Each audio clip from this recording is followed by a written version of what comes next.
El día que regresé al país, Lucía dejó a su esposo Jorge, gravemente enfermo y postrado en cama, para venir a verme. En el aeropuerto, sus ojos estaban húmedos. Su mirada era suave y tierna como el agua, y su hija Emma alzó su carita dulce y adorable, mirándome con ojos llenos de esperanza mientras decía: «Tío, me gustas muchísimo. ¿Quieres ser mi papá?». Detrás de ellas, Jorge tenía el rostro pálido, la expresión abatida, y el cuerpo tambaleante, como si fuera a desplomarse en cualquier momento. Yo me incliné con una sonrisa falsa. Dije: «Pequeña, ¿solo porque te gusto ya quieres que sea tu papá? Entonces, como a tu mamá también le gusto, ¿qué tal si me convierto en el padre de tu madre?». Capítulo 01. Tuve una pesadilla. Después de llegar a la clínica del psiquiatra, la secretaria que me sirvió un vaso de agua me miró con preocupación y preguntó: «¿Otra vez ese sueño?». Conteniendo mis emociones, respondí con frialdad: «De verdad ya no lo soporto más». La secretaria suspiró, inquieta. «Tener este tipo de sueño todos los días no es de extrañar que recaigas en cuanto tomas la medicación». Apreté la taza de té entre las manos, bajé la cabeza y murmuré, aturdido: «Algún día los voy a matar a todos». La secretaria dio un salto del susto y se apresuró a tranquilizarme. «Señorito, por favor, cálmese». El reloj de la pared siguió marcando el tiempo durante largo rato. No fue hasta que sonó la siguiente hora que finalmente recobré la lucidez y me disculpé con la secretaria, que seguía presa del pánico. «Sufro una enfermedad mental altamente agresiva, del tipo que los medicamentos no pueden curar. Pero en el pasado, incluso cuando tenía un episodio, rara vez quería matar a alguien. La razón por la que mi estado ha ido empeorando cada vez más, hasta el punto de desarrollar estos pensamientos, es que a partir de cierto día comencé a tener un sueño extremadamente repugnante. En mis sueños, la misma historia se repite una y otra vez, y el mismo final ocurre siempre. Una mujer que ya pertenecía a otra persona en su corazón se casó con un hombre al que no amaba y dio a luz a una hija. El hombre era honesto y cobarde, atado por los valores tradicionales. Aunque era un heredero rico de segunda generación de una familia poderosa, obedecía a la mujer en todo, cediendo y comprometiéndose constantemente. Se podría decir que era patéticamente humilde, sin ningún límite. Aún así, madre e hija lo trataban con absoluta frialdad. Más tarde, el príncipe azul de la mujer regresó al país. Los viejos sentimientos se reavivaron entre ellos y, bajo ese contacto constante, la hija de la mujer también se fue acercando cada vez más a ese hombre. El esposo desesperado, ya postrado en cama por la enfermedad, simplemente renunció al tratamiento y se suicidó. Solo entonces la mujer y su hija despertaron de golpe a la realidad. Resultó que aquel hombre era la persona más importante de sus vidas, y no podían soportar el dolor de perder a un esposo y a un padre. Así que esa mujer trastornada trasladó toda la culpa al príncipe azul. Se vengó de él como una loca, destruyendo a su familia y arruinando su vida, hasta que finalmente murió de forma miserable en la calle. En cuanto a ella, pareció arrepentirse durante el resto de su vida, pero en realidad desapareció de manera impecable y comenzó una vida completamente nueva. Mis sueños no dejan de repetir esta historia, y el rostro de ese príncipe azul resulta ser exactamente igual al mío. Incluso la configuración del personaje es parecida a la mía, un heredero rico de segunda generación que se fue al extranjero. Pero yo me fui al extranjero para recibir tratamiento. Cuando aún estaba en la escuela, me diagnosticaron una enfermedad mental en el sentido literal y clínico del término. Era extremadamente rara, y hasta los médicos admitían que no la comprendían del todo. Su análisis me etiquetó como un híbrido de manía, trastorno bipolar y esquizofrenia. Los síntomas específicos eran: a veces quiero volverme completamente loco y matar a todos los que me molestan. A veces quiero hacer amigos entre los pacientes y volver locos a todos los demás. Y a veces simplemente me encanta observar el espectáculo, queriendo ver cómo todo el mundo se derrumba mentalmente. Mi círculo social era pequeño, y mis padres estaban aterrados de que causara problemas si me quedaba en el país. Además, estaba harto de fingir sonrisas y seguirle el juego a esa gente de allá. Así que crucé medio planeta y fui a un lugar donde nadie me conocía. Al principio, mi estado había ido estabilizándose poco a poco, hasta que comenzaron estos sueños. Estoy seguro de que el príncipe azul del sueño soy yo, pero, sinceramente, no logro entender cómo pude haber reavivado un romance antiguo con una mujer casada. En primer lugar, no tengo ningún interés en mujeres casadas. No siento el más mínimo deseo por cosas que ya pertenecen a otra persona. En segundo lugar, No me gustan las mujeres. No me malinterpretes, cuando digo que no me gustan. Quiero decir que estoy desencantado de ellas. No que no tenga necesidades físicas. Me refiero a que no pongo a las mujeres en ningún pedestal innato. Claro que también es posible que no sea solo que no me gusten las mujeres, sino que simplemente no me guste la gente en general. Por último, entre las pocas mujeres supuestamente de primer nivel que conozco en mi país, no existe nada parecido a sentimientos antiguos entre ellas y yo. Entonces, ¿exactamente para quién sería yo ese príncipe azul? ¿Para esa cazafortunas que me acosa todos los días? ¿O para esa estafadora ambiciosa de dinero a la que ridiculicé hasta que perdió completamente la cabeza? ¿O para esa chica que insistió en subirse a mi coche y terminó vomitándolo todo? De verdad no consigo entenderlo. Pero no puedo ver en absoluto los rostros de los otros tres, todos están cubiertos por una gruesa capa de desenfoque tipo mosaico. De lo contrario, cuando mi enfermedad estaba en su peor momento, ya habría regresado a casa y hecho algo ilegal. Capítulo 02. En realidad, en el país también hay algunas personas con las que me llevo bastante bien. Por ejemplo, el heredero del grupo B, Martín B. Tiene una personalidad completamente distinta a la mía, sin importar cuándo o dónde. Su estado mental es siempre increíblemente estable, siempre sonríe, parece bonachón, solo que es un poco lento para reaccionar. Por ejemplo, hace una semana le dije que iba a volver al país, y una semana después me llamó por teléfono y, como si de repente se acordara de algo, dijo: yo estaba destrozando unas figuras de personajes con efecto mosaico, hechas por encargo en una fábrica, entre los ruidos de golpes y crujidos. Martín no se alteró en absoluto y dijo con toda calma: me acabo de acordar de algo.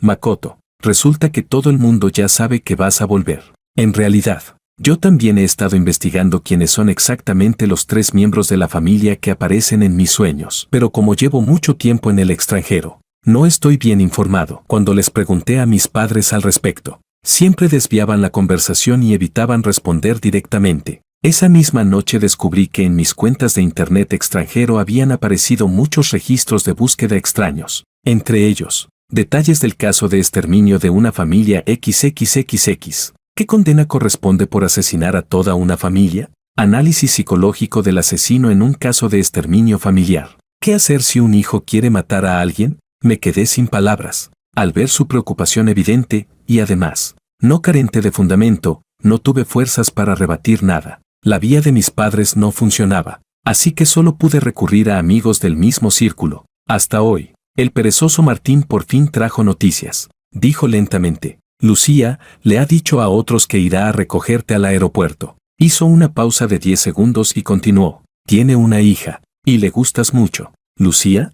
Entrecerré los ojos, algo sorprendido. Casi ya no recordaba a esa persona. ¿No era aquella chica que había sido acosada por el matón del colegio? En aquel entonces aún estudiábamos. Después de que yo obligara a ese abusador escolar a abandonar la escuela, Lucía incluso me dio un regalo. Solo que el rostro de la chica era melancólico. Su expresión mostraba cierta autocompasión. Y dijo un montón de cosas inexplicables, como que no debía acercarme a ella porque me traería mala suerte y demás. No fue hasta el final que entendí que, con esa cara tan provocadora de ganas de darle un golpe, en realidad estaba intentando darme las gracias. Justo en ese momento acababa de salir de un episodio y estaba de buen humor. Así que dije que no la había ayudado por ella. No acepté el regalo y me fui. Al fin y al cabo, a veces detesto a la gente y no quiero tener ninguna relación con personas que hablan de forma tan rara. Después de irme al extranjero, siempre hubo gente enviándome mensajes a mis cuentas. A los más insistentes los bloqueé, pero hubo alguien llamado Pasado que, aunque siempre me mandaba cosas incomprensibles,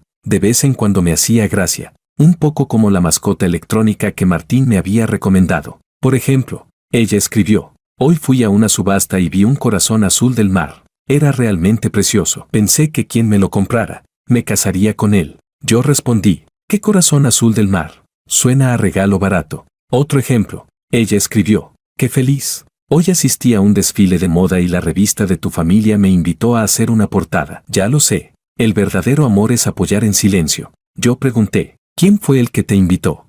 Y acto seguido trasladé de puesto a ese sujeto sin ningún gusto. También solía publicar selfies. Objetivamente hablando, su aspecto no estaba mal, pero esas fotos de cuerpo insinuante, medio oculto, junto con sus tácticas de seducción de tira y afloja eran realmente de un nivel bajísimo, así que la silencié directamente, hasta que hace un tiempo me reveló su identidad por iniciativa propia, y entonces supe que era Lucía. No esperaba que, después de tantos años sin vernos, su nivel de narcisismo hubiera aumentado tanto. Dije, de acuerdo, ya lo sé. Reflexioné un momento y añadí, cuelga ya. Los regalos que te compré los he enviado de vuelta. Martín sonaba un poco contento. Vale. Luego preguntó, ¿quieres que te ayude a cerrar el aeropuerto? El aeropuerto es de su familia. Por supuesto que entendía lo que quería decir. Por miedo a que ocurriera un incidente sangriento, me ayudaría a destruir pruebas de antemano. La verdad es que sí se me había pasado por la cabeza la idea de darle una paliza a alguien nada más verlo. Pero ahora tenía otro pensamiento. Dije, no hace falta. Últimamente no me gusta pelear ni matar. Capítulo 03. El avión llegó puntualmente al aeropuerto. Lucía, a quien no veía desde hacía muchos años, vestía un conjunto blanco de estilo Chanel y sostenía de la mano a una niña pequeña que se le parecía bastante en los rasgos. Esperándome, con una mirada casual, noté que no muy lejos detrás de ellas la seguía un hombre de aspecto demacrado. El marido de Lucía, Jorge. Tras investigarlo, descubrí que Lucía ya se había abierto paso entre la élite social y había construido su propia carrera. Y si pudo ascender socialmente como si hubiera pasado de rama en rama hasta convertirse en un fénix, fue únicamente porque se casó con Jorge Wang, un heredero de una poderosa familia rica que llevaba años apartada del foco público. En la línea directa de la familia Wang solo quedaban el anciano señor Wang y Jorge Wang como el típico marido proveedor. Jorge la sostuvo con todas sus fuerzas sin pedir nada a cambio. Más aún, tras la muerte del señor Wang, como Lucía no se sentía segura y quería una garantía, él le entregó por completo el control de las finanzas. Jorge era honesto y reservado. Apenas había tratado con mujeres. Años atrás, tras enamorarse de Lucía a primera vista, le pidió matrimonio. Sinceramente, en ese episodio del amor a primera vista, el rastro de manipulación humana era demasiado evidente. Porque además ocurrió cuando ella estaba siendo acosada y fue Jorge quien salió a rescatarla. Para conquistar a Lucía, se arrastró hasta el extremo de un auténtico pagafantas en cada festividad. Transferencias de dinero, regalos, rituales llenos de detalles sin faltar ninguno, y todo con la nota de donación voluntaria. Antes de casarse, puso la mansión y los coches de lujo a su nombre. Después del matrimonio, trató a Lucía como si fuera una antepasada venerable, girando a su alrededor todos los días. Y todo esto, en la sección de comentarios de las publicaciones de Lucía, que parecían mostrar amor pero en realidad presumían de superioridad. Era evaluado por otras mujeres como el estándar de un buen hombre, la conciencia que un hombre de verdad debería tener. Por supuesto, no faltaban algunos buenos hombres que secundaban diciendo que el sentido de que un hombre gane dinero es gastarlo en su esposa. Lucía y Emma debían de haber venido a escondidas de Jorge. Ellas no parecían percatarse en absoluto del torpe seguimiento de Jorge. Aun siendo una persona tan evidente, por fin desperté un poco de interés. Así que cambié de opinión, ajusté mi expresión y avancé sonriendo hacia ellas. Lucía ya había dicho que vendría a verme. En ese momento alzó la mirada y, con una ternura acuosa en los ojos, dijo, «¿Cuánto tiempo sin vernos?» Y su hija, no sabía qué cosas habría absorbido por ósmosis de una madre así, aunque era la primera vez que me veía. No dejaba de acercarse a mí, llamándome con voz suave tío. Tras un rato de saludos aburridos, Emma tomó una de mis manos y con la otra la de Lucía. Alzó la cabeza y me sonrió. «Tío, me gustas mucho. ¿Quieres ser mi papá?» Las buenas amigas que habían venido con Lucía se guiñaron los ojos entre ellas y empujaron con el codo el brazo de Lucía. Me quedé en silencio medio segundo, mirando con absoluta confusión a esa niña que parecía inofensiva, sintiendo a la vez una especie de extraña identificación con alguien de mi misma patología y un asco comparable a tragarse una mosca. En ese instante, Jorge dio unos pasos tambaleantes, con una expresión de profunda tristeza, como si fuera a caer al suelo en cualquier momento, y yo también reaccioné por fin, reprimiendo la ira que me subía con violencia. Tal vez haya quienes discutan si la naturaleza humana al nacer es buena o mala, pero en mi opinión, la naturaleza inicial del ser humano, y todas las conductas que de ella se derivan, no son más que hechos. El bien y el mal son criterios de juicio creados por los humanos a posteriori, y antes de ser juzgados. Los hechos solo son hechos. Así que Emma pudiera decir algo así no tenía nada que ver con su naturaleza. Solo podía ser resultado de que su madre se lo hubiera enseñado día tras día, de forma imperceptible. Por eso mantuve la sonrisa, bajé la cabeza y, con voz suave, dije, pequeña, si a ti te gusto, entonces yo tendría que ser tu papá. Fingiendo pensarlo medio segundo, curvé los labios y añadí en voz baja, entonces, si a tu mamá le gusto yo, ¿tendría que convertirme en el padre de tu mamá? En la concurrida sala de llegadas, parecía que alguien hubiera pulsado el botón de silencio. Las amigas de Lucía, que segundos antes reían y bromeaban, se quedaron completamente paralizadas. En los ojos de Emma, redondos como uvas, apareció una confusión evidente. A su edad, era incapaz de comprender la lógica de mis palabras. En el rostro de Lucía también apareció un instante de rigidez. Incluso Jorge, que un segundo antes parecía haber visto derrumbarse su mundo, abrió los ojos de par en par, con la cara llena de signos de interrogación casi palpables. ¿Makoto? Lucía recuperó enseguida su expresión. Su voz volvió a ser suave, incluso teñida de una pizca de devoción. No has cambiado. Sigues siendo tan aficionado a bromear. Respondí con una sonrisa ambigua. Yo nunca hago bromas. Los asuntos de la familia de Lucía y Jorge, sinceramente, no tenían nada que ver conmigo, pero jamás debieron arrastrarme a mí a experimentar una relación ética tan repugnante. ¿Y eso qué tenía que ver conmigo? ¿Acaso por los sentimientos ridículos de Lucía y su basura de carácter yo debía convertirme en el invasor de su familia deformada y cargar con el papel de villano masculino malvado? No me molestaba ser el villano, pero no este tipo de villano. Su final estaba destinado a acabar en la misma ruina. De todos modos iban a desmoronarse, así que mejor romperlos yo mismo con mis propias manos. Dicho esto, me agaché. Le acaricié la cabeza a Emma y estaba a punto de hablar sin ningún reparo cuando un dolor agudo atravesó mi mente. Mi rostro palideció al instante y mis dedos se clavaron con fuerza en la palma. Supe que algo iba mal, era el presagio de un ataque. Era muy probable que en ese breve lapso perdiera la razón. Lucía me sostuvo a tiempo, parecía convencida de algo. La expresión en sus ojos se volvió dulce y envolvente, y me explicó con una mirada cargada de afecto. Sé que te molesta la existencia de Jorge, pero entre él y yo no hay ningún sentimiento. Me vi obligada a casarme con él. La persona que siempre me ha gustado ha sido tú, solo tú. Desde que tenía 16 años, el ácido del estómago subió. Tuve ganas de vomitar otra vez. ¿Cómo puede alguien no tener vergüenza hasta este punto? ¿Qué significa eso de verse obligada? ¿Le pusieron un cuchillo en el cuello? Claramente se casó por dinero, y aún así se presenta como una víctima, fingiendo lástima, maquillando su pasado vergonzoso como si hubiera sido una imposición. ¡Qué descaro! Aparté de un empujón la mano de Lucía y, justo cuando cambié de idea y pensé en provocar algún altercado violento, Jorge, que se escondía en la sombra, como si ya no pudiera soportarlo más, salió por fin. Lucía. Debería haber sido un rugido de furia, pero sonó como si ya no le quedara ninguna fuerza, apenas un hilo de voz. Con los ojos enrojecidos, miró a Lucía, que, salvo un leve sobresalto, no mostraba ninguna otra emoción, y dijo, entre risa y llanto, ¿no vas a explicarme nada? Sin embargo, al segundo siguiente, Lucía respondió, ¿te atreves a seguirme? Me quedé sin palabras. Lucía lo interrogó con frialdad y, tras una pausa, añadió con el mismo tono helado, Makoto es un compañero de estudios con el que siempre he tenido muy buena relación. Ha regresado al país y hemos venido a recogerlo, justamente porque temía que te hicieras ideas raras. No te lo dije. La pequeña Emma también frunció el ceño. En su voz infantil había un claro reproche. Papá, ¿cómo puedes espiar a mamá?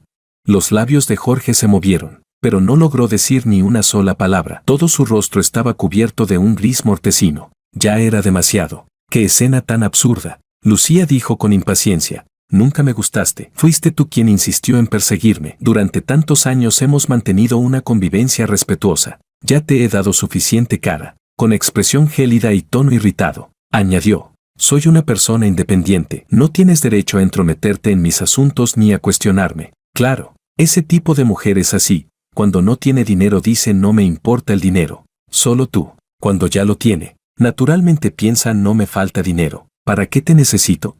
Al terminar, su mano se acercó poco a poco a mí, intentando engancharse de mi brazo. La aparté de un manotazo. Las sienes me latían con violencia. El dolor era insoportable, y solo pude exprimir una palabra de entre los dientes. ¡Lárgate! Lucía parecía no haber oído con claridad.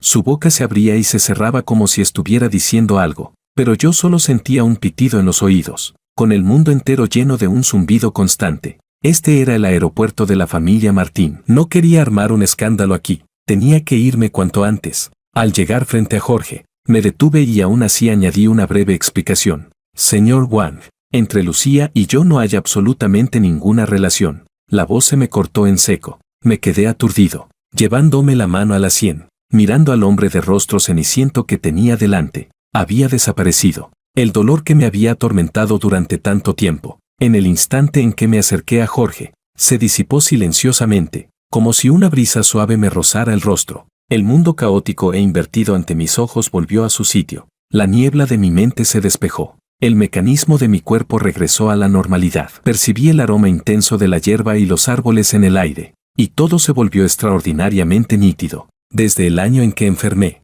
nunca dejé de estar sumido en ese dolor insoportable. Solo variaba en intensidad. Después de irme al extranjero, esa sensación se redujo al mínimo, pero aún así seguía sintiéndome un enfermo. Aún así, siempre me sentía solo. Mi familia y mis amigos estaban aquí. No podía exigirles que todos se mudaran al extranjero conmigo, así que cuando pensé en regresar, ya estaba preparado para soportar el dolor. Hasta este instante, una sensación maravillosa, como si me arrancaran el hueso enfermo y la medicina hiciera efecto de inmediato, como si por fin me hubiera convertido en una persona normal. No podía convencerme de que una coincidencia así no tuviera nada que ver con Jorge. Cambié la manera de mirarlo y, con sorpresa, descubrí que en sus ojos no había rencor alguno al mirarme. Parecía no desahogar su enojo conmigo por el comportamiento de Lucía. Dije, Jorge, mucho gusto. Me quité los guantes de cuero, empujé ligeramente mis gafas y extendí la mano. Me llamo Makoto Ito.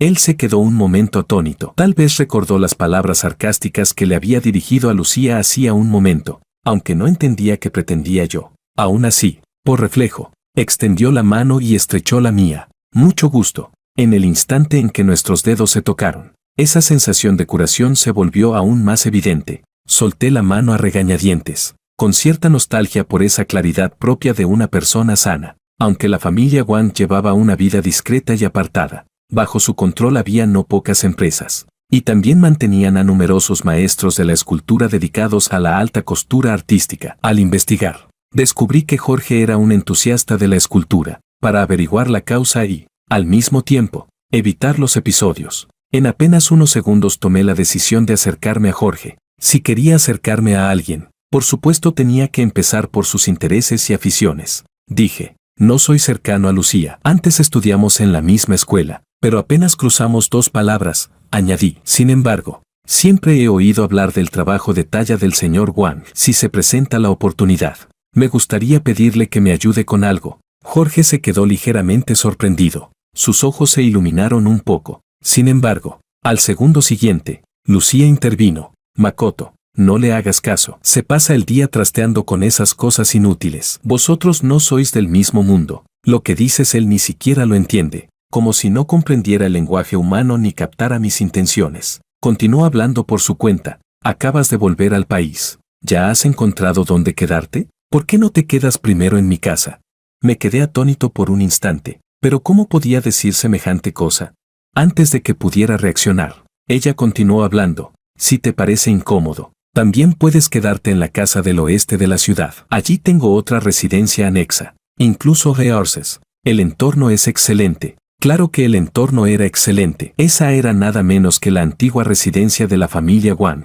Me pellizqué el entrecejo, pensando para mis adentros que qué mala suerte. Aunque la decisión de regresar al país la había tomado de forma repentina, en casa Segaramente ya habían preparado una habitación para mí. Además, el promotor inmobiliario de la zona del oeste de la ciudad tenía una relación estrecha con mi familia. Mi padre incluso mandó construir allí una mansión especialmente para mí. Dirigí la mirada hacia Jorge y, tras una breve pausa, dije, he oído que recientemente el señor Wang ha aceptado participar en un programa. En mis sueños, Jorge no solo amaba la escultura, sino que también llevaba una cuenta propia como creador de contenido del ámbito artesanal, donde solía publicar sus obras. Durante el tiempo en que los estuve investigando, yo incluso le daba me gusta con frecuencia a esa cuenta. Jorge solía tallar colgantes y adornos para su hija. Su técnica era fina y su estilo agradable, por lo que la cuenta tenía bastante popularidad, tanto así que un programa de variedades centrado en niños lo invitó a participar.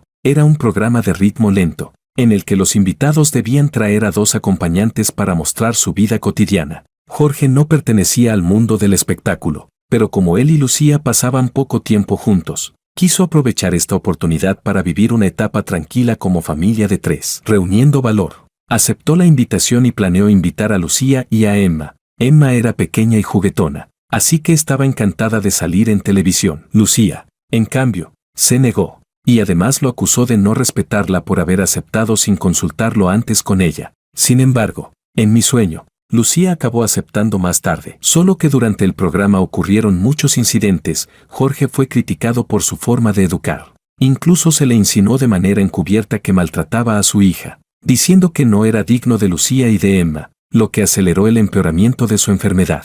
Entre los catalizadores de todo aquello no faltaba el Makoto que, echando leña al fuego, intentaba seducir a la esposa de otro, tal vez porque ya me había calmado. Al pensar en lo ocurrido en el sueño no sentí rabia. Al contrario, me pareció bastante gracioso, muy irónico. Dije, durante este tiempo tengo la agenda libre, más adelante nos ponemos en contacto. Saqué una tarjeta de presentación y se la entregué a Jorge. Espero la llamada del señor Wang.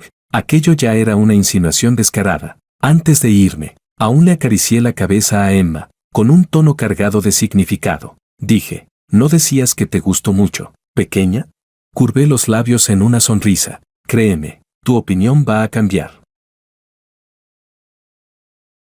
Capítulo 04. Jorge, efectivamente, se puso en contacto conmigo, tal vez por curiosidad hacia el príncipe azul de su esposa, tal vez por insistencia de Lucía, o tal vez porque, como mostraba mi investigación, realmente no tenía amigos. En cualquier caso, terminé convirtiéndome en la persona a la que invitó a aparecer. Lucía también me envió un mensaje. Decía, Makoto, sé que quieres desarrollar una relación con Emma, te esperaré. Joder.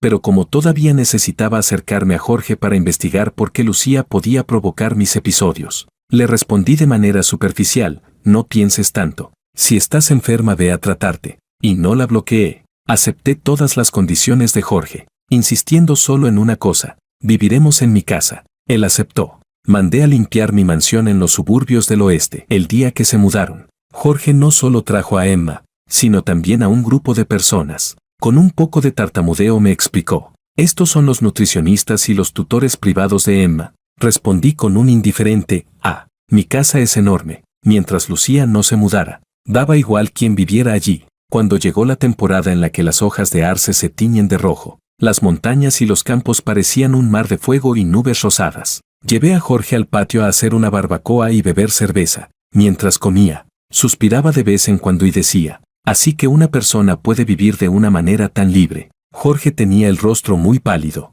pero bajo el reflejo del bosque de arces parecía haber recuperado algo de color. Emma, evidentemente, también adoraba el lugar. Dijo, tío, tu casa es enorme, mucho más grande que la mía. Luego añadió en voz baja, también es más grande que el piso en el que mamá quería que vivieras. Después de decirlo, me miró sin ninguna carga emocional, sin darse cuenta de que esas palabras podían herir a su padre. Jorge, en cambio, solo esbozó una sonrisa amarga. Me giré, miré a Emma con una media sonrisa y le pregunté, ¿tu madre quiere darme una casa para vivir? ¿Con qué derecho? Emma se quedó confundida. Continué, ¿esa casa es suya? ¿La compró ella? Dije con calma, no. Entonces, ¿con qué derecho se siente tan segura de poder ofrecérmela? Emma volvió a quedarse paralizada. Era demasiado pequeña para entenderlo todo, pero intuía que yo tenía razón. Así que bajó la cabecita y se fue a un lado a pensarlo. Tras reflexionar un momento, Jorge dijo, el señor Ito no es como me lo había imaginado. Para mi sorpresa, en comparación con aquel día, su reacción al escuchar las palabras de su hija fue mucho más tranquila. Le pregunté, ¿y cómo me imaginabas? Respondió, en realidad, hubo cosas que sí acerté. Jorge Wang sonrió y dijo, después de todo, eres alguien en quien Lucía piensa todos los días. El señor Ito parece, en efecto, una persona extraordinaria. Me pellizqué el entrecejo y dije, señor Wang, usted la considera un tesoro, pero a mí no me interesa en absoluto. Tampoco tengo intención de destruir su familia. Hablé con franqueza. Apenas he hablado con ella. No la contacté después de volver al país. Todo esto ha sido una obra montada por ella misma. Después de decirlo, me arrepentí un poco. Desde que empecé a sufrir los episodios, había vivido demasiado a mi antojo y ya había olvidado cómo comunicarse con la gente de manera normal. Claro que, en el fondo, era porque no soportaba su comportamiento sin límites de pagafantas. Justo cuando iba a suavizar mis palabras, vi a Jorge negar con la cabeza y sonreír con incomodidad. Lo sé, es solo que Lucía siempre ha estado muy enamorada de ti. Solté una risa fría. ¿De verdad crees que eso es amor? Continué. La familia Ito tiene una base económica sólida. Que ella quiera escalar hasta mí es comprensible. Al fin y al cabo, para una mujer, una alianza matrimonial es la mejor herramienta que puede usar. Dije sin emoción. ¿No es así también contigo, señor Wang? Jorge pareció recibir el golpe de una campana gigantesca. Me miró atónito. Mis palabras no eran incorrectas. El supuesto amor de Lucía quizá no fuera más que el lujoso abrigo con el que un egoísta se disfraza, mientras por dentro está infestado de piojos repugnantes. Poder pisar a la familia Wang y escalar paso a paso, ¿cómo iba a no haber intereses detrás de todo lo que hizo? Los sentimientos de una persona no pueden cambiar de forma tan drástica. Al analizar su comportamiento en mis sueños, lo único que podía pensar era que se trataba de una viuda negra que se había enriquecido provocando la muerte de su marido. ¿De verdad podía obsesionarse conmigo durante tantos años solo por una faceta mía en la adolescencia? Si de verdad le gustaba, ¿por qué se casó con Jorge? ¿Por qué ignoró selectivamente el hecho de que ella estaba siendo infiel? ¿Por qué, tras la muerte de Jorge, cambió por completo de rostro? ¿Por qué durante tanto tiempo se dedicó a construir cuidadosamente su imagen ante la opinión pública? ¿Por qué, después de conseguir con éxito las fortunas de la familia Wang y de la familia Ito, pudo aparentar un dolor eterno y, aún así, poseer cientos de miles de millones en activos y morir tranquilamente de vieja? ¿De verdad sufría? En el fondo, seguramente estaba disfrutándolo a lo grande. Ella se quedó con todos los beneficios y, al final, todavía forzó la imagen de una mujer ingenua, de cerebro enamorado, que solo había sido engañada por un canalla. Creerla sería tan absurdo como creer que yo soy Insi Huang. Dije entonces, pero yo soy diferente. Cambié de tono y continué. La familia Wang no aporta ningún beneficio a la mía, y la familia Ito no necesita depender de nadie. Así que, si me interesa el señor Wang, es únicamente porque me interesa el señor Wang como persona. Las pupilas de Jorge Wang se dilataron de golpe. Se quedó completamente paralizado en el sitio. ¿Cómo decirlo? Jorge era realmente demasiado extraño. En circunstancias normales, ¿qué hombre soportaría una humillación tan grande sin explotar? Pero él lo aguantaba todo. Se tragaba los dientes rotos junto con la sangre, sin mostrar ni la más mínima sangre en las venas. Por ejemplo, debería haberme tenido hostilidad. Pero no solo no intentó pelear conmigo, ni siquiera se enfadó. Al contrario, seguía charlando y riendo conmigo, hasta el punto de hacerme dudar de si no tendría algún tipo de fetiche de cornudo. Lo que menos podía entender era que una familia como los Wang, prácticamente al borde del colapso y sostenida únicamente por el anciano Wang, no podía permitirse ningún tipo de desgaste interno. Jorge, como último heredero de la familia Wang, en teoría debería haber sido formado desde hace tiempo como alguien capaz de sostenerlo todo por sí mismo, sin dejarse arrastrar por los sentimientos. Entonces, ¿por qué era tan blando, hasta el punto de acabar quitándose la vida por una mujer? El pensamiento de una persona suele corresponderse con su trayectoria de crecimiento, pero todo lo que hizo el anciano Wang no encajaba con la lógica que debería haber tenido. Era como si, en cuanto aparecía Lucía, la línea narrativa del mundo se viera forzada a desviarse hacia una dirección incontrolable. Sinceramente, antes no creía en demonios ni en espíritus, pero cuanto más crecía, más sentía que yo y todos los que me rodeaban estábamos dentro de una gran representación teatral, marionetas cuyos hilos emocionales eran manipulados a voluntad. Había tantas cosas que no tenían sentido, y parecía que solo yo las veía como algo extraño. Cuando enfermaba y caía en ese estado carente de toda razón, sentía que no era yo el que estaba loco, sino el mundo entero, que todos estaban locos. Yo nunca pensé que tuviera una enfermedad. Entonces, Jorge, ¿qué papel eres tú en todo esto? Capítulo 05. Acomodé las habitaciones de Jorge y Emma justo al lado de la mía. Esa noche, yo, que siempre estaba acosado por pesadillas, dormí excepcionalmente bien. Antes no necesitaba poner alarma, como dormía mal. En cuanto empezaba a clarear el día ya me despertaba, pero esta vez, No fue hasta que el equipo de grabación del programa llegó y llamó a la puerta que me desperté. Una parte de las empresas del grupo Ito está bajo mi gestión y, además, suelo aceptar entrevistas, así que no me incomoda aparecer en cámara. Los herederos de grandes familias somos así, en mayor o menor medida. Somos medio figuras públicas. El desayuno de abajo ya estaba listo, delicado, saludable, claramente preparado siguiendo proporciones nutricionales óptimas. No lo había hecho la tía de nuestra casa. Debía de ser gente que Jorge había traído. Yo como de forma bastante sencilla en el extranjero y no suelo ver desayunos tan abundantes. Así que sin ningún miramiento arrastré una silla y empecé a comer. Entonces vi a Emma con mala cara, removiendo distraída la comida del plato, sin nada de apetito. A su lado había una criada que, con expresión dubitativa, dijo: «Señorita, coma al menos un poco, todo esto lo mandó preparar el señor especialmente para usted».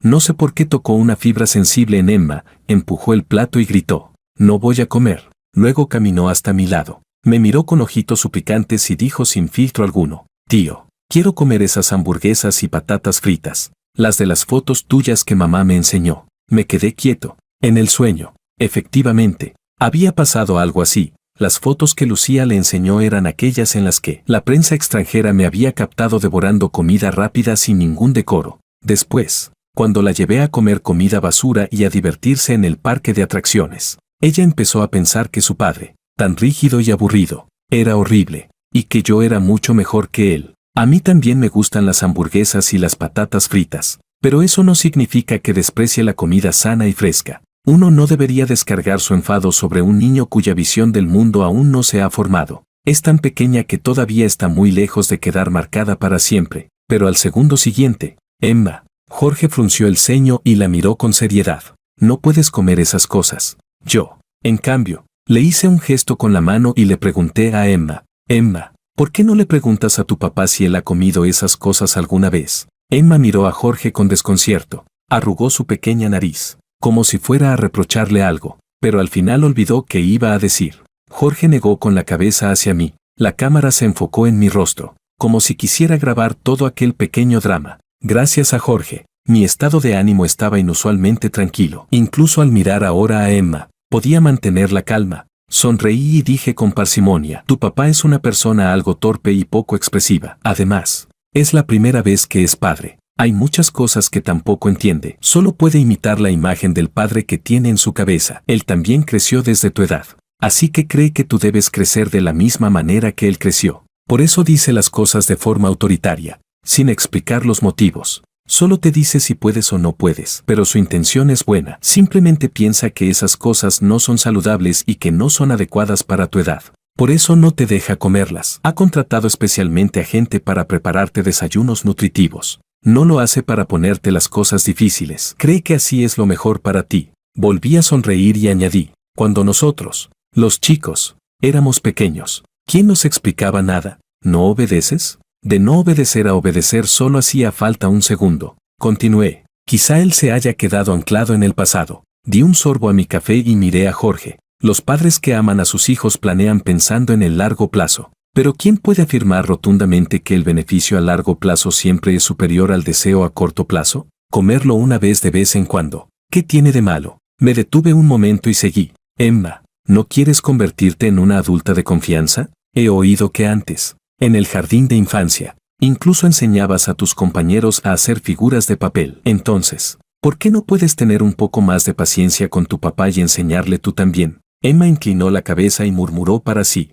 «Papá tampoco ha comido alitas de pollo ni hamburguesas». Jorge asintió: «Así es». Emma volvió a preguntar: «¿Papá siempre me controla porque él también creció así?». «Sí». Emma dijo entonces: «¿Entonces el papá de papá era muy estricto?». Los dedos de Jorge temblaron ligeramente. Con voz áspera, respondió: «No, era el abuelo de papá». Capítulo 06. Que Jorge no supiera educar a un hijo no era nada sorprendente. Al fin y al cabo, en la sociedad tradicional, lo que se inculca a los hombres es, sobre todo, la responsabilidad y la obligación. Como padres no pueden ser débiles ni mostrar fragilidad. Deben reprimir sus emociones y convertirse en el pilar que sostiene a la familia. Así, los hombres tienden cada vez más a formarse como proveedores de sus esposas y proveedores del hogar. En contraste, Las expectativas tradicionales hacia las mujeres ya se han derrumbado por completo. Lucía no necesitaba convertirse en una esposa virtuosa ni en una buena madre, porque eso sería algo altruista, una renuncia al yo. Y puesto que es así, ella solo siente que nunca ha tomado lo suficiente ni con la suficiente dureza, convencida de que todo lo que obtiene lo gana por su propia capacidad. Por eso vació el dinero de su marido para construir su imagen de mujer fuerte e independiente. Y aún así le decía a la niña que un hombre se convierte en padre en un instante, borrando con ligereza los años de esfuerzo y entrega del otro. ¿Y los niños? A menudo solo pueden percibir lo más directo, ven el cuidado y la ternura de la madre, pero les resulta muy difícil comprender ese sostén y esa carga que nunca se enfatizan ni se exhiben. Por eso, como padres, no basta con dar, también hay que acercarse a los hijos. Estos años, para curar mi enfermedad mental, he leído muchos libros de psicología. Domar a esta niña no debería ser un problema. Está torcida, no podrida. Tío, dijo Emma tras pensar durante largo rato. Entonces, si llevo a papá a hacer esas cosas, ¿papá me entenderá? Respondí, no lo sé. Me encogí de hombros. Eso tienes que preguntarle a él, si quiere o no, porque cuando invitas a otra persona a hacer algo, lo más importante es respetar su voluntad. La señorita que había crecido con el viento siempre a favor, teniendo todo lo que quería, evidentemente no tenía el concepto básico de consultar la opinión ajena. Tras asimilarlo un poco, fue obediente a preguntarle a Jorge, papá, ¿estarías dispuesto a intentarlo conmigo una vez? Jorge dudó un momento antes de inclinarse y decir con solemnidad, estoy dispuesto, Emma. Los ojos de Emma se iluminaron, como si hubiera recibido una promesa extraordinaria. Me llevé la mano a la frente, ni siquiera tú lo has hecho antes, ¿cómo vas a llevarla? Me levanté, vamos, yo los llevo. Así que Jorge y Emma me siguieron dócilmente. Mandé comprar comida basura ya preparada y luego los llevé a la cocina trasera para hacer otra tanda nosotros mismos con la freidora de aire, para comparar cuál sabía mejor. Din din. En la ruidosa cocina, Jorge miraba el tutorial y se esforzaba por rebozar con fécula de maíz. Cuando Emma se acercó a mi lado, dijo en voz baja, tío, ¿qué tengo que hacer para convertirme en alguien como tú? Parece que Lucía hablaba bastante bien de mí en su vida diaria. El nivel de confianza y simpatía que Emma sentía hacia mí era exageradamente alto. Le pregunté con curiosidad, ¿por qué quieres convertirte en alguien como yo? Entrecerré los ojos. ¿Tu mamá no te ha dicho que yo soy una persona con enfermedad mental?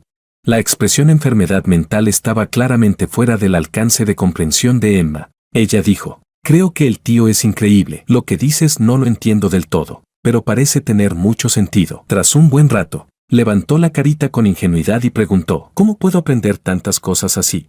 Me quedé paralizado. Esa sensación de erradicar el foco de la enfermedad, esa limpieza que parecía renovarme por completo, volvió a aparecer. Esta vez, su origen era la niña de apenas unos años que tenía delante. Le pregunté a Emma, ¿cómo? ¿Tu mamá no te enseña esas cosas? Emma negó con la cabeza. No, mamá dice que el hogar es un lugar para hablar de amor, no de razón. Me quedé sin palabras. En el mundo de Emma, todo su sistema cognitivo provenía de Lucía, que está bien o mal no era importante. Solo existía un único criterio, el llamado amor. Pero si esa frase fuera realmente un principio familiar universal, debería aplicarse a ambos miembros de la pareja. Entonces, preguntémonos, ¿acaso su significado implícito incluye que los hombres pueden ser irracionales y autoritarios con las mujeres dentro del hogar? Evidentemente no. En la realidad, esta frase casi siempre se usa de forma unilateral, exigiendo que una parte sea comprensiva y que una parte ceda. Eso demuestra que no es un principio, sino una herramienta. Le pregunté, ¿y tú crees que ella tiene razón? Esta vez Emma dudó durante mucho tiempo antes de bajar la cabeza. Su voz se volvió aún más suave. No lo sé. Era normal. Los valores que su madre le había inculcado estaban profundamente arraigados. Pero si pudiera entrar en contacto con más personas, con más información del mundo exterior, descubriría que el mundo normal contradice su percepción. Emma era, en esencia, una niña inteligente, solo que, bajo la influencia de Lucía, sentía que su padre no debería ser así, y por eso optó por abandonar a su padre y elegir a un nuevo papá que encajara con su visión interior. Ese hombre era yo. Pero ahora, lo que me parecía aún más interesante era que, después de aprender a razonar, ella abandonara a Lucía y eligiera a una nueva madre que encajara con su propia comprensión interior. Lucía no estaba a la altura. Además, yo también quería comprobar si el factor que reprimía mis episodios tenía que ver con Emma. Le pregunté, Entonces dime ahora, ¿cuál de los 2 pollos fritos está más rico? Sosteniendo el cuenco, le puse 2 trozos en el plato. Después de probarlos, señaló uno sin dudarlo. Este.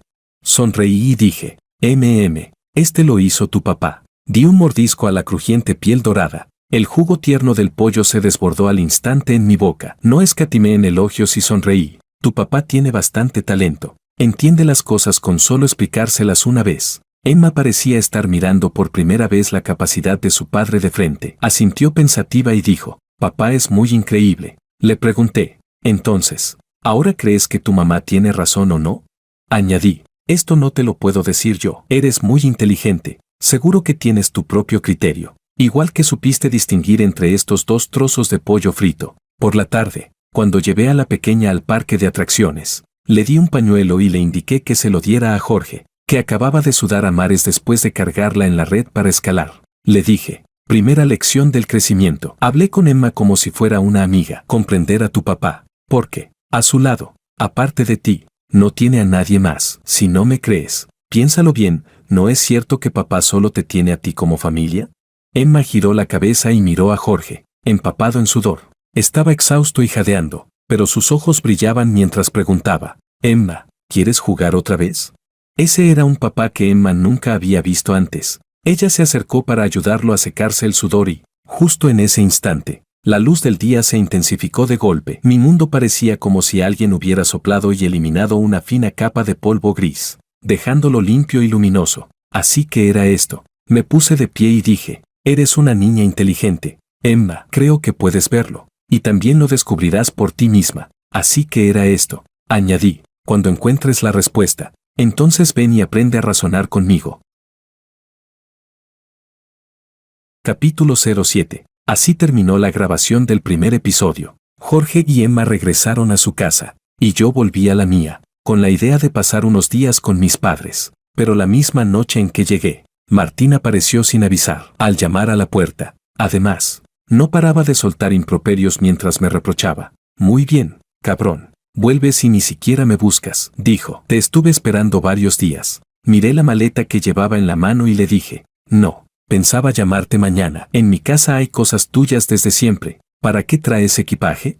Se rascó la cabeza y dijo, es para ti. Al oír eso, el ánimo de Martín pareció mejorar. Me dio una palmada en el hombro y entró en el comedor para saludar a mis padres. Martín ha venido, dijo mi madre sonriendo. Justo a tiempo. Aún no hemos empezado a comer. Siéntate, siéntate. Mis padres tenían una percepción completamente equivocada de Martín. Siempre pensaban que era alguien alegre, un poco lento para todo, que además estaba dispuesto a hacerse amigo de alguien con una enfermedad mental como yo. El típico hombre honesto que fácilmente sale perdiendo. Lo que no sabían era que alguien capaz de convertirse en mi mejor amigo, en esencia, no podía ser una persona normal. Por ejemplo, en ese mismo momento, estaba sentado en el sofá de mi habitación, acariciándose la barbilla, y con toda parsimonia me contaba todo lo que había ocurrido mientras yo estaba en el extranjero. Dijo, a María la engañaron y la metieron en un complejo. María era aquella mujer materialista y de poca inteligencia, que solo fantaseaba con casarse con alguien rico, incluso llegando a drogar a otros para lograrlo. Pregunté, ¿fue un plan tuyo? Conozco demasiado bien a Martín. Sí, respondió, con expresión serena. Continuó, Sofía está encerrada, está implicada en un caso de fraude. Sofía era esa aprovechada sinvergüenza que, solo con su cara, estafaba por todas partes el dinero del precio de la novia. En una ocasión incluso provocó que una víctima intentara suicidarse, y ella aún se burló de ello. Pregunté, ¿también fue cosa tuya? Sí, dijo lentamente. Ah, y Luna, ella, cayó en una redada contra la prostitución. ¿Qué? Luna era la chica que una vez había vomitado en mi coche. Martín dijo, esta vez no fui yo. Un día me envió de repente una tarifa. Quizás se equivocó de chat. En fin, la denuncié directamente por prostitución. No pude evitar soltar una carcajada. ¿Y limpiaste bien todo? Pregunté con cierta preocupación. No te vayas a meter tú en problemas. Sí, asintió. Antes no me acordaba. Se me olvidó decírtelo. Ahora lo recordé. Martín reacciona lento y además sufre una amnesia bastante grave. Le pregunté, ¿por qué fuiste a por ellas? Dije con algo de pesar. Podrías haber esperado a que volviera yo y encargarme personalmente. Él respondió, tus asuntos son mis asuntos. Suspiré con impotencia. pero hacer estas cosas empeora aún más tu memoria. No, dije con calma, Martín, esta vez que he vuelto al país, mi enfermedad ha mejorado bastante, pero también he descubierto muchas cosas. Frunció el ceño y me interrumpió de inmediato. Makoto, no estás enfermo. Su voz era baja, firme y segura, disipando el escalofrío que empezaba a surgir en mi interior tras atisbar la verdad. Continué. Antes nunca entendí por qué de repente desarrollé esta enfermedad. Y tú igual. ¿Por qué de pronto tu memoria empeoró tanto y tus reacciones se volvieron tan lentas? Martín tardó un buen rato en mostrar una expresión de duda. Dije, ¿sabes lo que es una reacción de rechazo? Me quité los guantes que nunca me separaban y continué. Somos personas distintas a todo el mundo. Somos la supuración del mundo. El virus que debe ser eliminado. Marionetas que no obedecen. Personajes secundarios sin importancia. Somos, pensé, personas que quieren ser ellas mismas. Dije, quizá nuestro destino estaba decidido desde el momento en que nacimos, pero creo que quien lo diseñó se equivocó. No quisimos seguir su guión, y por eso fuimos rechazados. Mis episodios, tu amnesia, no son más que el resultado de que este mundo intenta convertirnos en algo igual a los demás. Su reacción de rechazo no admite resistencia. Desde el año en que enfermé, cada vez que tocaba a esas personas que me provocaban náuseas, me brotaban en los brazos erupciones rojas, densas y apretadas, como si hubiera entrado en contacto con un alérgeno que me resultaba especialmente insoportable. Mi resistencia era demasiado violenta, por eso perdía la razón. Mi dolor y su olvido provenían del castigo que el mundo nos imponía. Dije, Martín, toda historia tiene un protagonista, y en la historia que nos toca vivir, los protagonistas son todos personas que conocemos. Por eso las detestamos, y por eso, cuando actuamos contra ellas, nuestra enfermedad se agrava cada vez más. Así que me alejé, me fui al extranjero, y poco a poco mejoré bastante, hasta el día en que la trama principal comenzó oficialmente. Martín me miró fijamente, atónito, con la expresión completamente vacía. Abrió la boca, pero no fue capaz de decir nada. Sin embargo, al segundo siguiente, de esos ojos que no parpadeaban, cayó una lágrima. Cayó así, sin ningún gesto, sin emoción aparente. Era la lágrima que derramaba el actor atrapado bajo un papel estereotipado, llorando por sí mismo. Dije, pero ya he encontrado una manera. Le di una palmada en el hombro y, con una risa fría, añadí, las historias se pueden cambiar. Si el protagonista pierde su calificación, entonces apoyamos a un segundo protagonista y corregimos el mundo entero.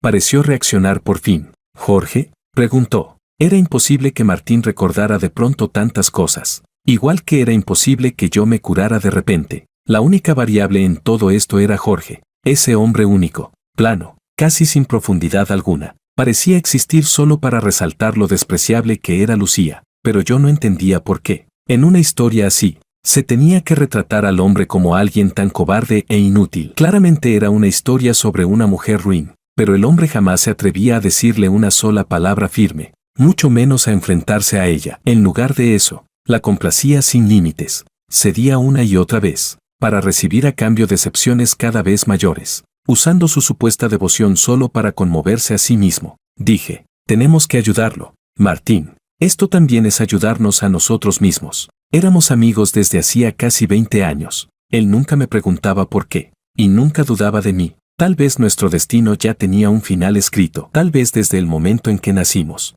estuvimos destinados a ser compañeros de batalla, luchando hombro con hombro. De pronto, Martín estiró la mano y sujetó la mía con fuerza. Igual que aquella primera vez en la escuela, cuando yo enfermé, rechazando que nadie se me acercara, pero aferrándome únicamente a su mano. Siempre habíamos sido así, existencias acostumbradas a apoyarse mutuamente. Sin dudarlo, dijo, de acuerdo.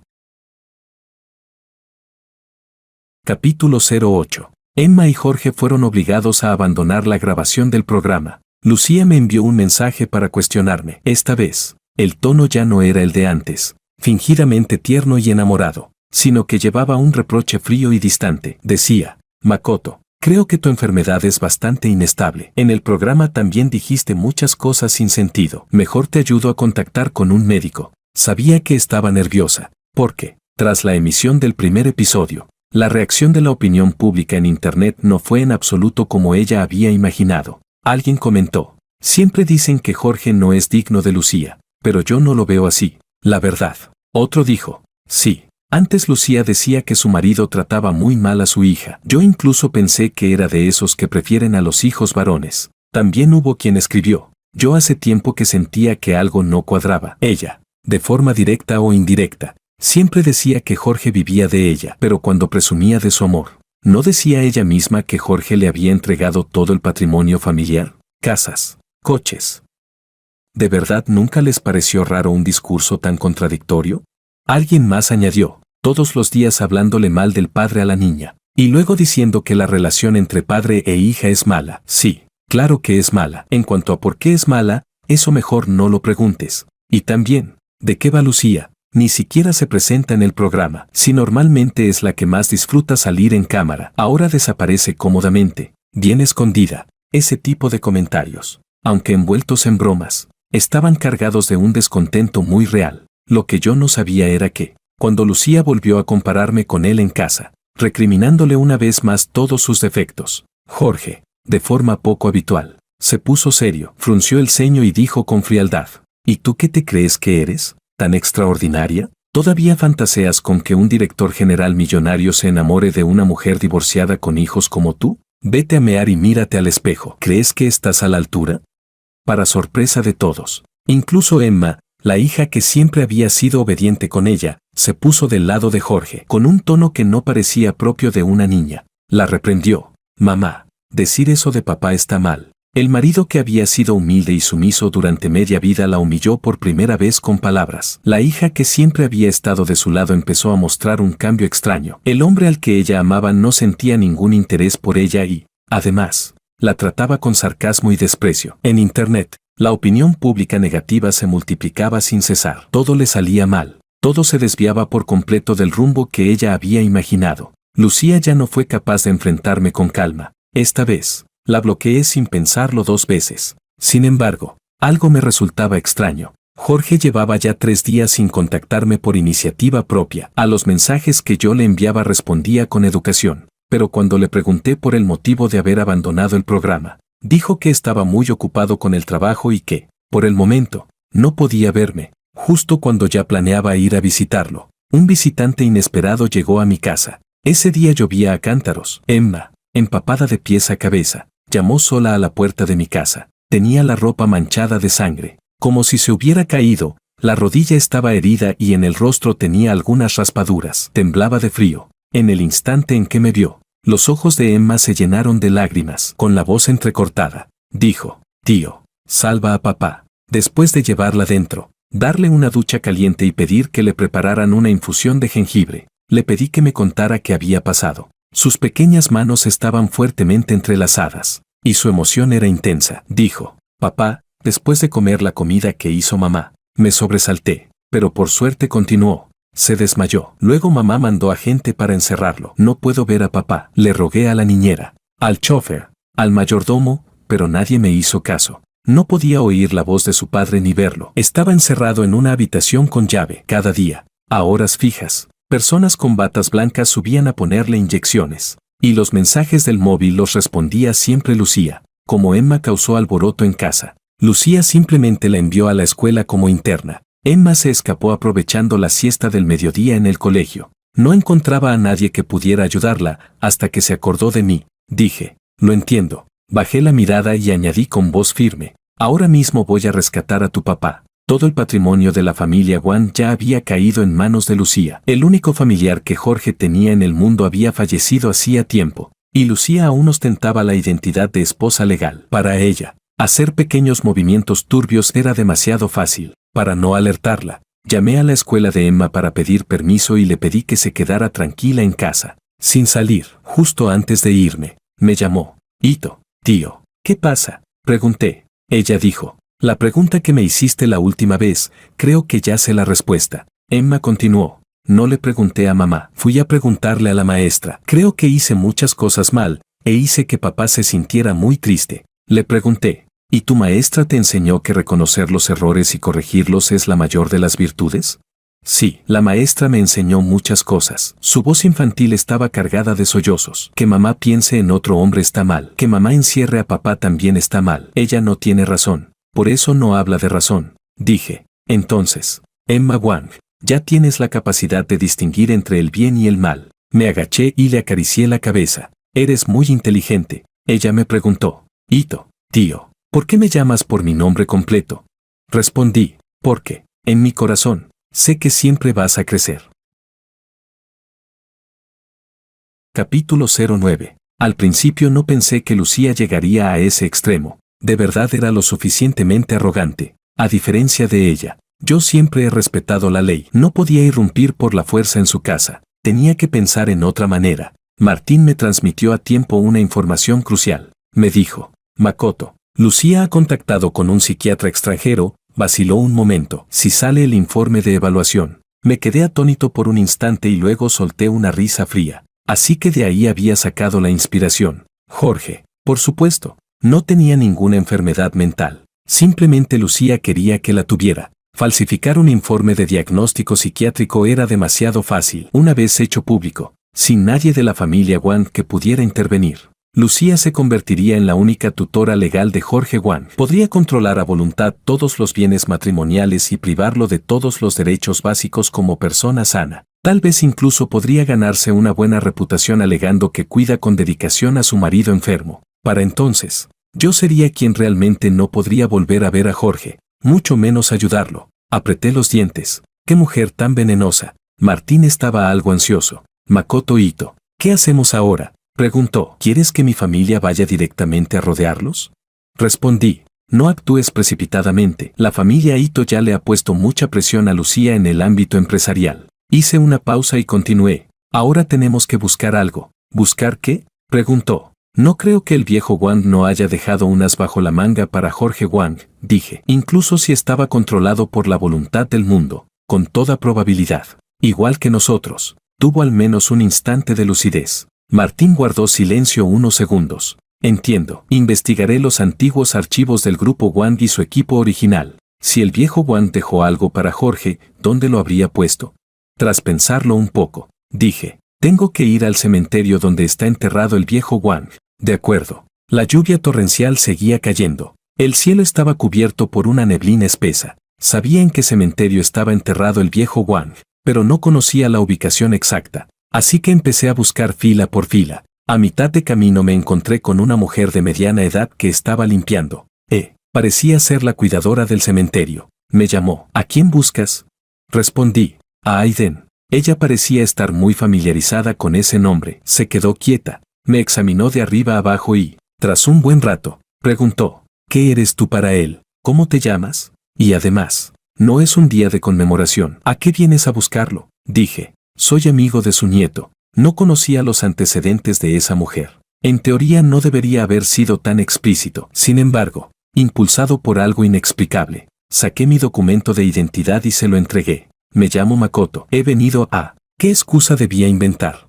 Guardé silencio unos segundos y finalmente dije, he venido a ayudar a Jorge. Una frase sin pies ni cabeza. Pero la mujer también guardó silencio. Sacó un papel del bolsillo. Dejó la escoba. Se puso unas gafas y comenzó a comparar cuidadosamente los pequeños caracteres impresos. Como si estuviera verificando algo. Solo le eché un vistazo y vi que, en la primera línea, aparecía claramente el nombre de Lucía. No la interrumpí. Miró durante muchísimo tiempo, hasta que por fin, como aliviada, dijo, «¿De verdad no está? Ya decía yo que mi memoria aún funciona bien». Dicho esto, sin explicarme nada, se dio la vuelta y se marchó, dejándome solo una frase. «Sígueme». Caminamos hasta el vestíbulo del cementerio. De entre aquellos cajones densamente alineados, abrió con precisión uno de ellos y me entregó una pequeña caja fuerte. Ella dijo, «Esto es lo que estás buscando». Soltó un largo suspiro. Han pasado tantos años, por fin puedo entregarlo. Sostuve aquella pequeña caja fuerte y no pude evitar preguntar,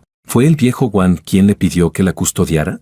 Ella respondió, sí, era un hombre extraño. Incluso se compró su propia tumba. La mujer pareció sumergirse en los recuerdos y murmuró, pero también fue la persona más formidable que he conocido. Yo le debía un favor, así que le prometí guardar esto en secreto, ocultándolo de todos. Esta hoja también me la dio él. Recuerdo con claridad cada nombre que figura aquí. Cuando venía alguien de la lista, fingía no saber nada, pero yo había visto claramente que el último nombre de esa hoja era Aiden. Ni siquiera a sí mismo se dejó sin precauciones. Pregunté, ¿y si hubiera venido Jorge? Ella dijo, Si venía solo, se lo entregaba, pero cada vez que vino, siempre había alguien acompañándolo o vigilándolo. Un escalofrío recorrió todo el cuerpo. Bajé la mirada hacia la caja y dije, lo entiendo. Ella añadió, no sé la contraseña. Solo quien pueda abrirla tiene derecho a llevársela. Asentí y, casi sin dudarlo, introduje una serie de números. ¿Desde cuándo se dio cuenta el viejo Wang de que algo no estaba bien?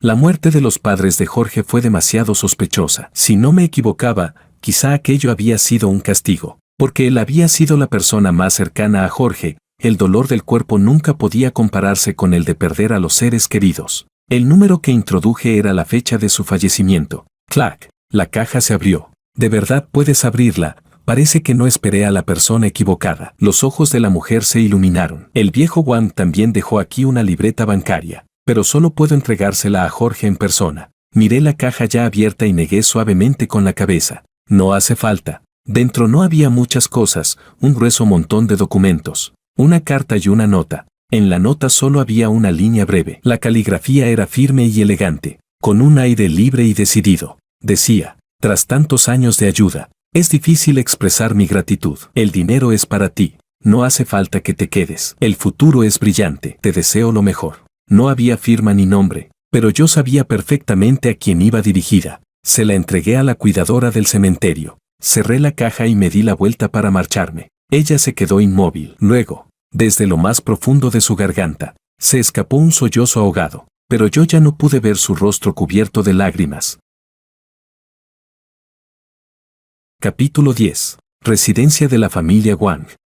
Makoto. No esperaba que vinieras a verme. Lucía sostenía una copa de vino tinto y me miraba con una falsa ternura. Lo sabía. Tú también sientes algo por mí. Martín, sentado a mi lado, no pudo evitar soltar una leve risa burlona. Yo solo alcé la vista hacia el segundo piso, cuyas puertas estaban bien cerradas. ¿Dónde está Jorge?, pregunté. Ella respondió, él, un enfermo inútil. Lucía frunció el ceño con desprecio. Otra vez hospitalizado. Dije, no hace falta que actúes conmigo. Sonreí sin sonreír. Hoy he venido a que me entregues a la persona. Lucía entrecerró ligeramente los ojos. El dolor punzante en mi cabeza aparecía y desaparecía.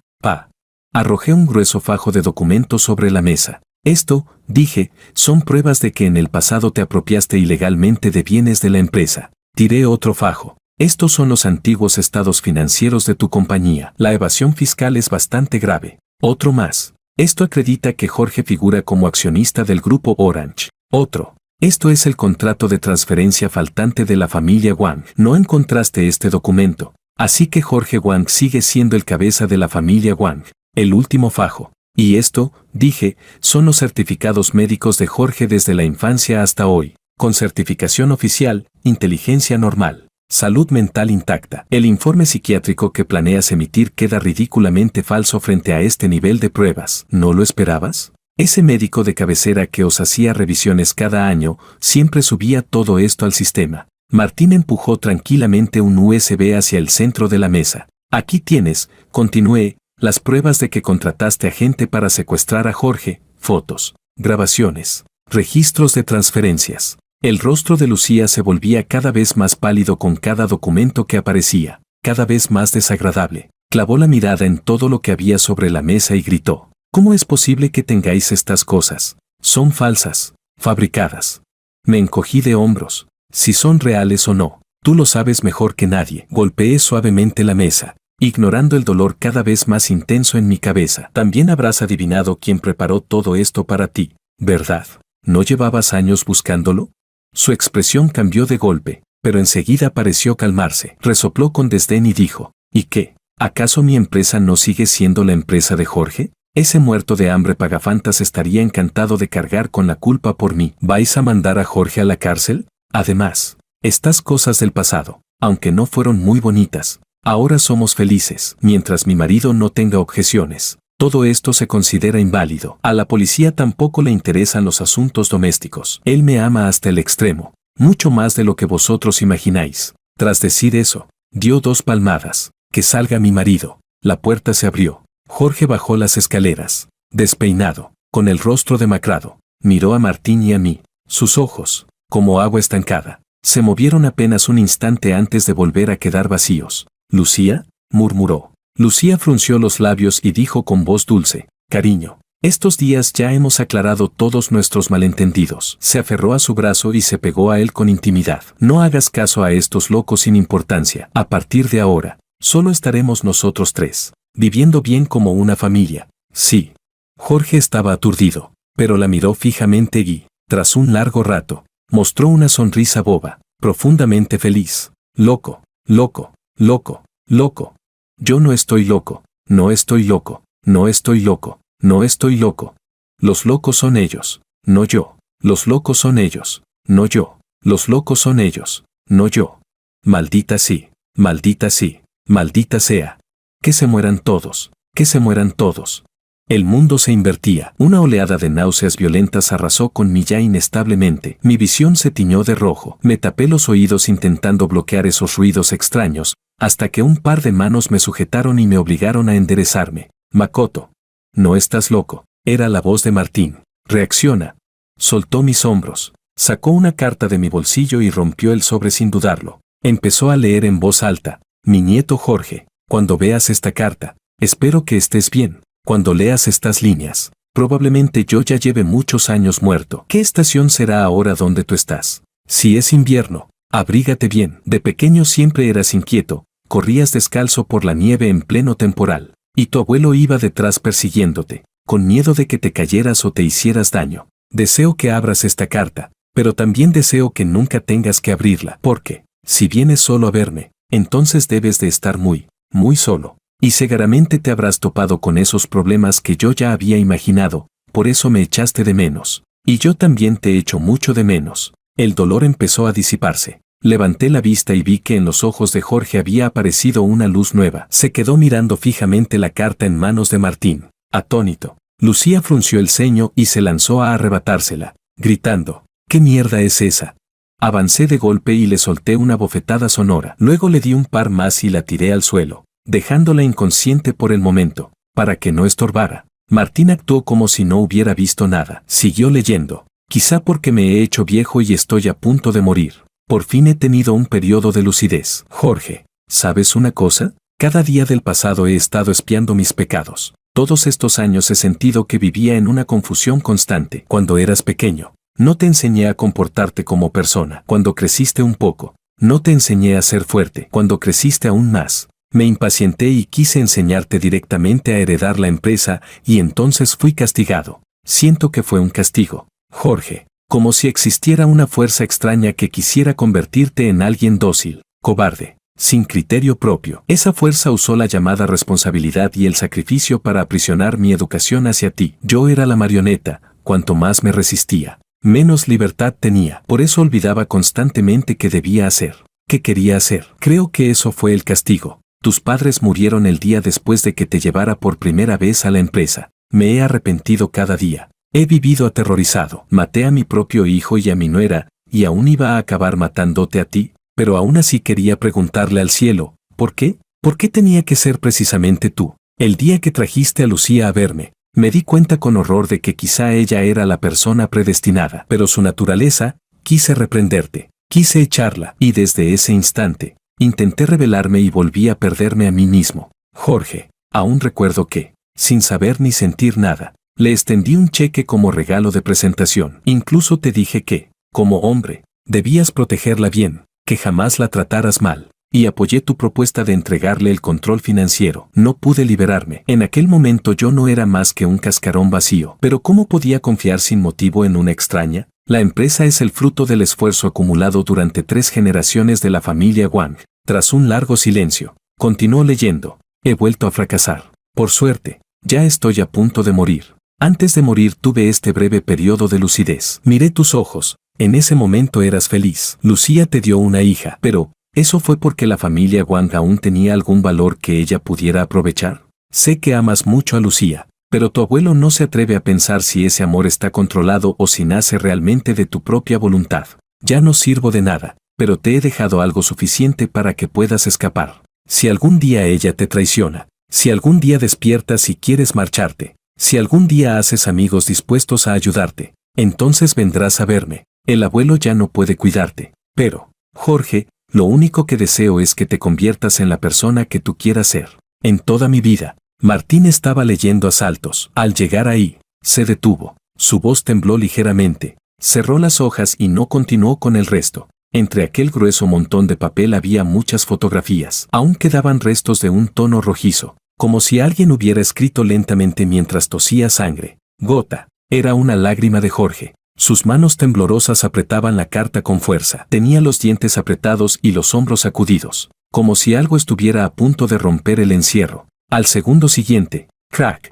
En ese instante, escuché con total claridad, muy cerca del oído, un sonido sutil de algo que se quebraba. El mundo ante mis ojos se renovó por completo. Sobre Lucía parecía haberse disipado algo invisible. Giré la cabeza para mirar a Martín y vi que él también tenía una expresión atónita. Esta carta tiene una fuerza extraña, dijo Martín. Al tocarla está caliente. Siento que yo también me he vuelto un poco. Parecía no saber cómo describirlo, pero yo sí lo sabía. En esa carta, probablemente, estaba depositada la fuerza de resistencia del viejo Wang, alguien que, como nosotros, era una cicatriz del mundo. Dije, lo hemos conseguido, Martín. La historia había cambiado. Capítulo 11. Con pruebas irrefutables de años de delitos. Lucía fue finalmente enviada a prisión. El día del juicio, Jorge, como demandante, vestía un traje impecable y presentó con orden la denuncia y las pruebas. Martín y yo estábamos sentados entre el público. A nuestro lado Emma, con un vestido nuevo. Ella nos susurró, papá se ve tan guapo. Martín también me susurró a mí. Entonces, ¿eso significa que en el futuro ya no podrá opositar a funcionario? Me quedé sin palabras, pero Emma lo oyó. Se giró hacia nosotros y dijo muy seria, mamá hizo muchas cosas malas y tiene que ser castigada. Yo antes también hice muchas cosas malas, así que también debería recibir castigo. Después de decirlo, su expresión se volvió un poco complicada. Le pregunté, ¿qué pasa? Infló las mejillas y dijo, mamá sigue siendo mamá, pero si ya no quiero a esta mamá, ¿eso significa que no tengo razón? Martín respondió con total seriedad, con las personas hay que razonar. Lucía no cuenta mucho como persona, así que no hace falta. No pude evitar soltar una risa incluso en un momento tan solemne. Emma abrió los ojos brillantes y preguntó, ¿entonces puedo no quererla?